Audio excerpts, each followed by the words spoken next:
इन्दसयवन्दियाणं त्रिभुवनहितमहुर्विशदवक्काणम् अन्तातीतगुणाणं नमोजिणाणं जितभवाणम्। बोली श्री खजराक्षांसनाथ भगवान की जय। आचार्य श्री कुंद कुंद स्वामी की जय। हम सभी बड़े सौभाग्यशाली हैं जो हमें आचार्य कुंद कुंद का महान ग्रंथ पंचास्तिकाय अध्ययन के लिए मिल रहा है। इस ग्रंथ में प्रतिदिन हम 2 गाथाओं का अर्थ करते हैं और उन गाथाओं का एक एक शब्द का उच्चारण, एक एक शब्द का अर्थ समझने का प्रयास किया जाता है। आप सभी बहुत बहुमान के साथ, विनय के साथ इन गाथाओं का अर्थ समझते हैं और फिर अगर आपको कोई जिज्ञासा होती है तो आप उसे प्रकट करते हैं, कमेंट्स में भेजते हैं और उसका समाधान भी प्राप्त करते हैं।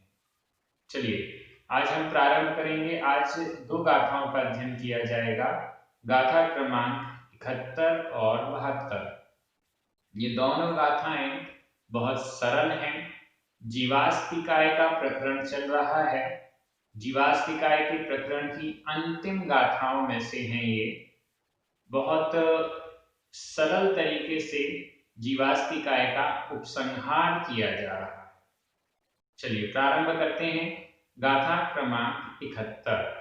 उच्चारण। एक्को एक्को चेव चेव महप्पा महप्पा सो दुवियप्पो दुवियप्पो तिलक्षणो तिलक्षणो हवदि हवदि चतुसंकमो चतुसंकमो य भणिदो भणिदो पंचग गुण पहाणो पंचग गुण पहाणो य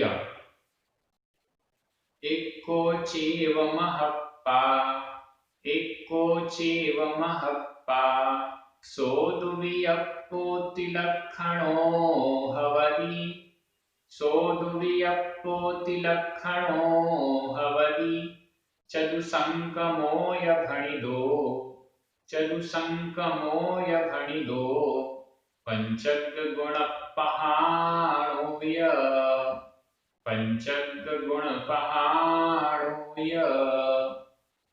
गाथा बहुत सरल है।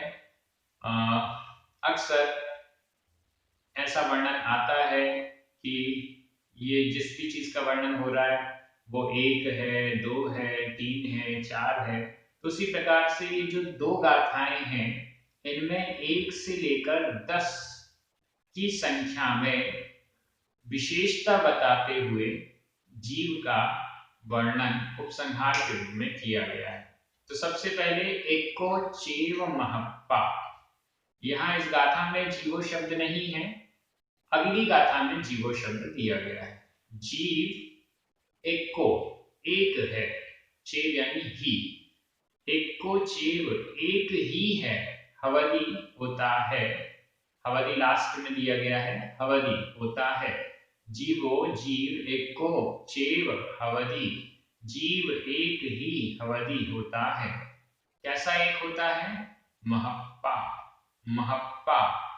संधि विच्छेद कर सकते हैं। महा, हा में बड़े आ की मात्रा, अप्पा छोटा आ, ये 2 स्वर हो गए तो इसमें दोनों को मिलाकर बड़ा आ हो गया और आधा पा पूरा पा, ये संयुक्त अक्षर है। संयुक्त अक्षर से पूर्व जो दीर्घ स्वर है उसको ह्रस्व कर दिया जाता है, छोटा कर दिया जाता है। इस दृष्टि से महप्पा ये शब्द बन गया।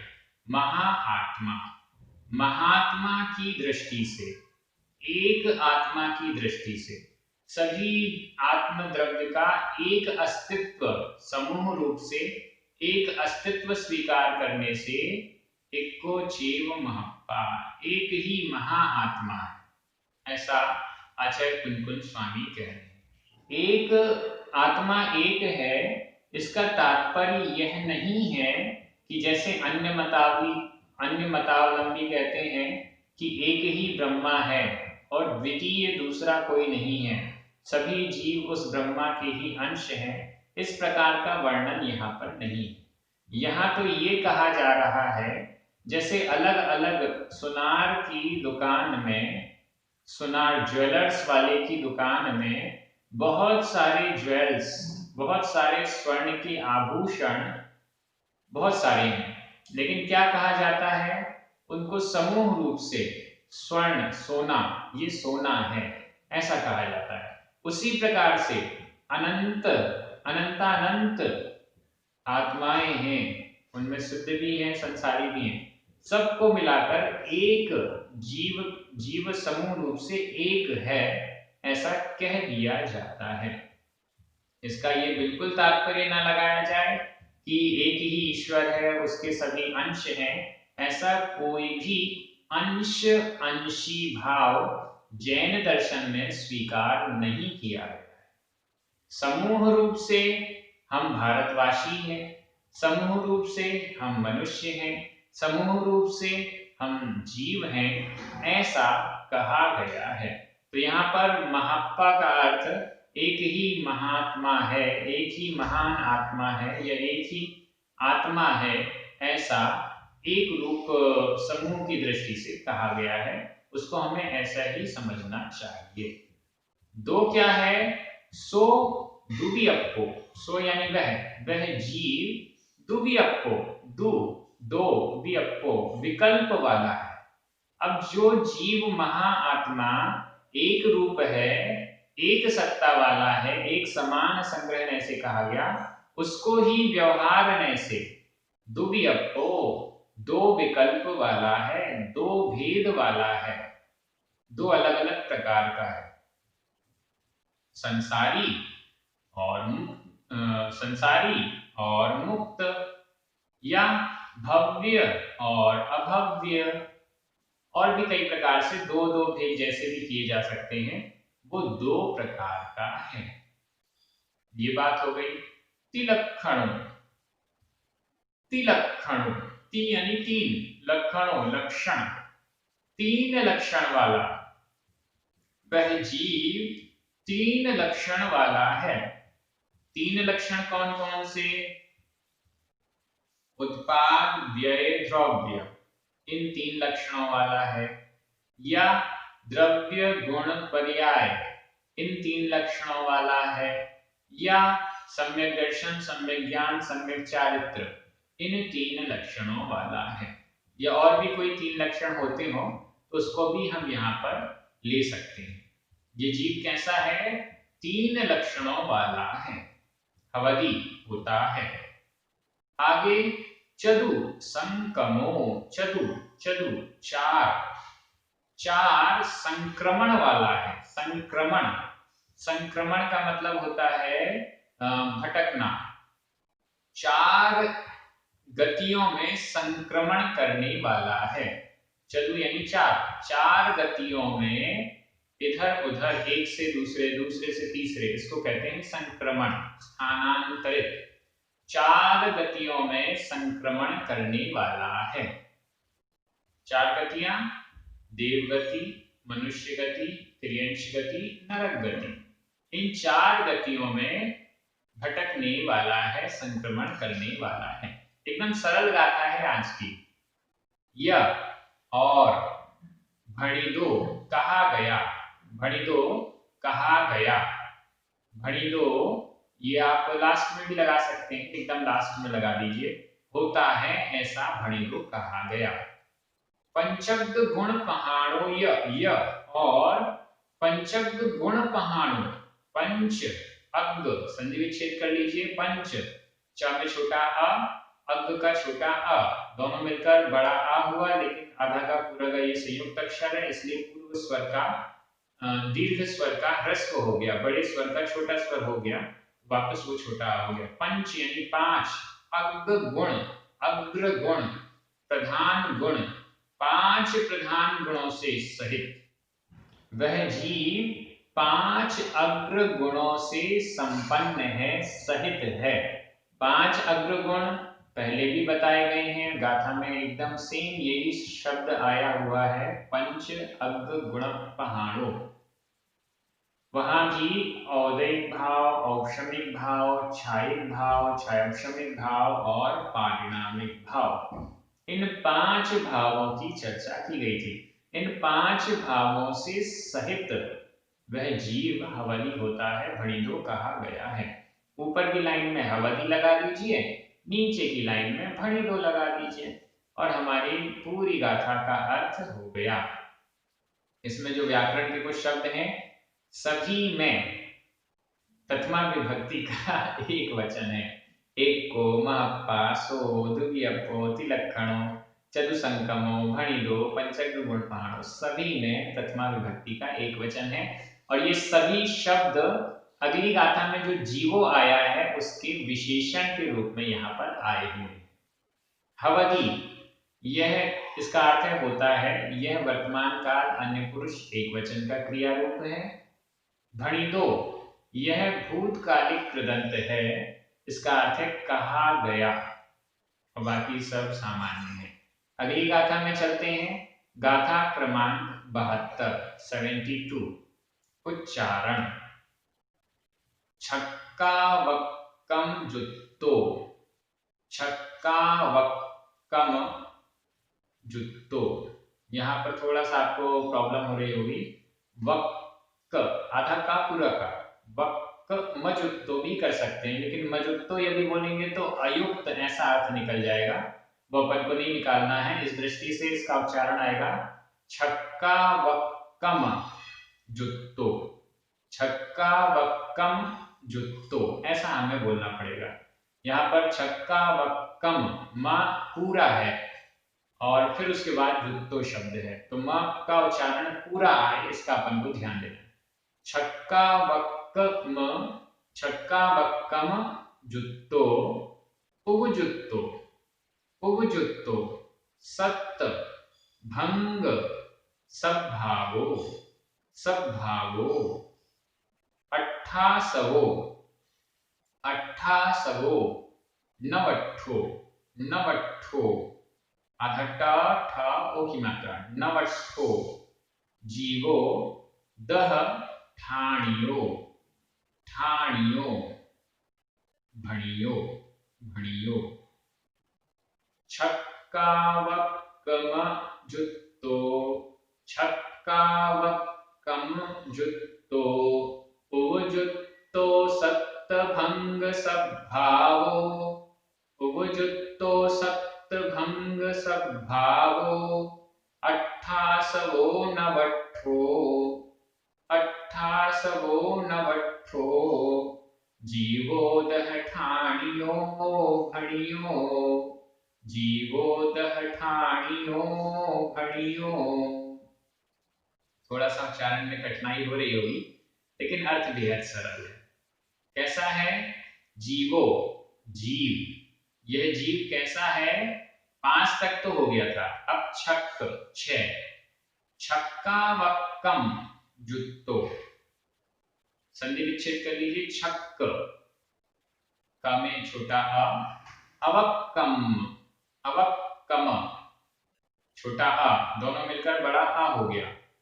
छक्क यानी 6, अवक्रम से, अवक्रम, अपक्रम, अपक्रम से जुत्तो यानी युक्त, 6 प्रकार के अपक्रमों से युक्त। अपक्रम का यहाँ पर अर्थ दिया गया है अप यानी बीत गया है, नष्ट हो गया है, विरुद्ध क्रम जिसका, उल्टा सुल्टा क्रम जिसका नष्ट हो गया है, टेढ़ा मेढ़ा वक्रता रूप क्रम जिसका नष्ट हो गया है, ऐसी 6 प्रकार के अपक्रमों से युक्त। अब 6 प्रकार के अपक्रम, अपक्रम का मतलब है इधर उधर की गति नहीं, सीधी गति। 6 प्रकार की सीधी गति जीव की होती है। जब एक शरीर छूटकर दूसरे शरीर की प्राप्ति के लिए यह जीव गमन करता है तो 6 प्रकार के अपक्रम से युक्त होता है। वो 6 कौन से हैं? सबसे पहले 2, ऊर्ध्व और अधः, ऊपर और नीचे, ये 2 हो गए। ऊपर की ओर सीधे जाता है या नीचे की ओर सीधे जाता है। फिर 4 दिशाएं, 4 दिशाएं, द्विदिशा नहीं, चार दिशा। चार दिशा कौन सी है? उत्तर, दक्षिण, पूर्व, पश्चिम। इन चार दिशाओं में और ऊपर और नीचे, इन दो दिशा, और हम कह सकते हैं इन 6 अपक्रमों से जो युक्त होता है जीव। जीव मरण करके अगर उसे कहीं भी जाना है तो सीधे ऊपर ऐसे ऐसे कहीं भी जाएगा, लेकिन टेढ़ा नहीं जाएगा, टेढ़ा यूं नहीं जाएगा, वो जाएगा सीधा, फिर यूं मुड़ जाएगा। ऐसा हमें समझना चाहिए। तो ये 6 प्रकार के अपक्रम से युक्त जीव होता है। इसके बाद 7 क्या है? उपयुक्तो, उपयुक्त है, सहित है, तर्क संगत ढंग से युक्त है, सत्य भंग स्वभाव। सत्य, सप्त भंग, सप्त भंग स्वभाव, स्वभाव, सप्त भंग स्वभाव वाला है। यह जीव सप्त भंग स्वभाव वाला है। इस पंचास्तिकाय ग्रंथ का अध्ययन करते हुए हमने सप्त भंग को भी बहुत अच्छे से समझने का प्रयास किया था। तो स्यात् अस्ति, स्यात् नास्ति इत्यादि जो 7 भंग कहे गए हैं जैन दर्शन में विशिष्ट रूप से, उस सप्त भंग स्वभाव वाला जीव होता है। जीव कथनचित अस्ति स्वभाव, नास्ति स्वभाव, अस्ति नास्ति स्वभाव, इस टाइप से इस सप्त भंग स्वभाव वाला जीव होता है। अट्ठासवो, संधि विच्छेद कर लीजिए। अट्ठ छोटा आ सवो बड़ा आ, दोनों मिलकर बड़ा आ हो गया। अट्ठासवो, अठ 8, आसवो आश्रव, 8 आश्रव वाला होता है। यह जीव 8 आश्रमों से सहित है। आश्रव का मतलब कर्मों का आना, कर्मों का, कर्मण वर्गणाओं का कर्म रूप से परिणमन करना, ये आश्रव है। ये आश्रव 8 प्रकार का कौन सा है? जो 8 प्रकार के कर्म हैं, तो 8 प्रकार के कर्मों का आश्रव है। तो इसको भी 88 8 प्रकार के कर्म आश्रव से यह जीव सहित है। अब यहाँ पर आपको 10 प्रकार के जो बताए गए हैं, कोई तो निश्चय नय की दृष्टि से है, कोई व्यवहार नय की दृष्टि से है। तो जहां पर जो दृष्टि लगनी चाहिए उस दृष्टि से समझ लीजिए, ऐसा आचार्य कुंकुम स्वामी का मंतव्य है। जैसे सबसे पहले एक, तो वो किस दृष्टि से है? व्यवहार नय की दृष्टि से नहीं है, वो संग्रह नय की दृष्टि से। सबको समूह रूप से, पूरे जीव को अस्तित्व रूप से एक ही कह दिया गया। ऐसे ही अलग अलग नयों की दृष्टि से अलग अलग यहाँ पर विशेषताएं हैं। 9 किस प्रकार से है? नवट्ठो, नवट्ठो, संधि विच्छेद करें, नव वा में छोटा आ, अट्ठो छोटा आ, दोनों मिलकर बड़ा आ हो गया। लेकिन आधा टा और ठा ये संयुक्त अक्षर है, तो पूर्व वाला स्वर जो दीर्घ था उसको ह्रस्व कर दिया, छोटा कर दिया, तो वापस वो छोटा हो गया। नव यानी 9, अठ अर्थ पदार्थ, 9 पदार्थ स्वरूप है, नव पदार्थ स्वरूप है। जो 9 प्रकार के पदार्थ बताए गए, जीव, अजीव, आश्रव, बंध, संवर, निर्जरा, मोक्ष और पुण्य और पाप, ये मिलाकर 9 प्रकार का पदार्थ है। इस 9 प्रकार के पदार्थ स्वरूप जीव होता है। अब बचा 10। जीवो यानी जीव, दह ठाणियो, दह यानी 10, ठाणियो ठाण स्थान, 10 स्थानिक है, 10 स्थान वाला है, 10 स्थानों में पाया जाता है, ऐसा भणियो कहा गया। 10 स्थान कौन से हैं? 5 स्थावर, पृथ्वी का एक, जल का एक, अग्नि का एक, वायु का एक, ये हो गए 4। और इसमें जो 5वां वनस्पति कायिक है उसके 2 भेद कर लीजिए, प्रत्येक वनस्पति और साधारण वनस्पति। प्रत्येक वनस्पति और साधारण वनस्पति कितने हो गए? 4 और 2 6। इसके बाद 2 इंद्रिय जीव, 3 इंद्रिय जीव, 4 इंद्रिय जीव, 7 और 3 6 और 3 9, और फिर एक बचा पंचेंद्रिय जीव। तो ये हो गए टोटल 10। ये 10 प्रकार के स्थानों में जीव उपलब्ध होता है। और भी इसके भेद करेंगे तो अलग अलग दृष्टियों से अलग अलग प्रकार के भेद बन सकते हैं। तो इस दृष्टि से 6 प्रकार के अपक्रम से युक्त होता है। ऊपर नीचे उत्तर दक्षिण पूर्व पश्चिम इन 6 दिशाओं में ही मरण के बाद यह आत्मा गमन करती है। 7 भंग स्वभाव से उपयुक्त है, 8 आश्रव वाला है, 9 पदार्थ स्वरूप है और 10 स्थानों वाला है। ऐसा भड़ियो कहा गया। जीवो भड़ियो, ऐसा जीव भड़ियो कहा गया। इस प्रकार से इस गाथा का भी अर्थ हुआ। इन सब में छक्का वक्कम जुत्तो उजुत्तो सप्तभंग सद्भावो अट्ठासवो नवट्ठो ठाणियो और भणियो, इन सभी शब्दों में प्रथमा विभक्ति का एक वचन है। और इसके अलावा ये सब जीवों के विशेषण हैं। भणियो यह भी भूतकालिक कृदंत का प्रयोग है। ऊपर आया था भणिदो, नीचे आया भणियो, वहां पर द और यहाँ पर य, ये भूतकालिक कृदंत का प्रयोग है। इस प्रकार से ये गाथा भी हमें समझ में आ गई। बहुत सरल है ये दोनों गाथाएं, आपको जरूर याद करनी चाहिए। आप में से अनेक श्रावक इन गाथाओं को याद कर रहे हैं। आपको आसानी से ये गाथाएं याद हो सकें, इसके लिए गाथाओं के उच्चारण वाले वीडियोस भी बनाए जा चुके हैं, जो कि इसकी प्लेलिस्ट में अवेलेबल हैं। आप प्रतिदिन उन वीडियोस को, उच्चारण वाले वीडियोस को देख देख कर गाथाओं को याद कर सकते हैं। उन वीडियोस का एक फायदा यह भी है, जिन गाथाओं का अर्थ आपको समझ में आ गया है, आपको फास्ट रिवीजन करना है, तो वो वाला वीडियो देखते जाइए और मन ही मन में उसका हिंदी अर्थ का चिंतन भी करते जाइए। वो गाथा चलती जाएगी, साथ में आप भी गाथा गुनगुनाइए और उसका क्या अर्थ है उसको आप अपने मन में रिवाइज कीजिए। ये बहुत अच्छे तरीके से इसका रिवीजन इस तरीके से हो सकता है। आप सभी बहुत अच्छे से पढ़ रहे हैं, सभी को बड़ा आनंद आ रहा है।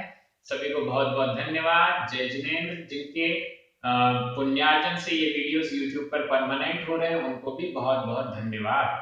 जिनवाणी माता की जय।